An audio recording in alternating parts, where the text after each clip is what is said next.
Mauritius Prime Minister accepts huge defeat in another Sabc ruling party election catastrophe.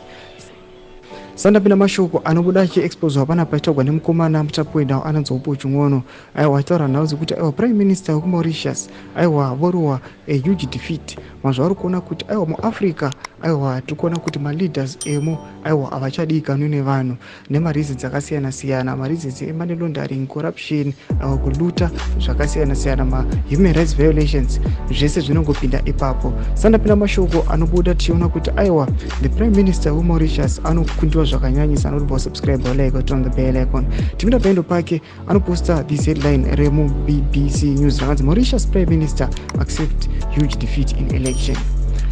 Pravind Jagannath, yes, conceded a huge defeat for his ruling coalition, Alliance LePep, in the recent parliamentary elections. This outcome marks a significant political shift in Mauritius, as the opposition Alliance of Change coalition, led by Navin Rangulan, appears to take control of the government. Thomas Kwanoetara panapa zvatikona kuti aiwa bit by bit and step by step tikona kuti vakomana vema opposition vari kuya vachikunda maruling party aiwa aane mayes achitonga. Zvatirikuona kuti people aiwa mumamember states kana kuti marepublics ari muafrica vari kuuya aiwa vasingachadi vakomana vagarisa in power vachiti aiwa takumboda machange champions, takumboda vanhu vanyuwana. Takazvina zvichiitika kuBotswana.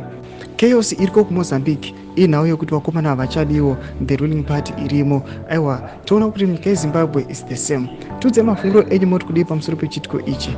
Pinda comment section vedu, subscribe or like, turn on the bell icon.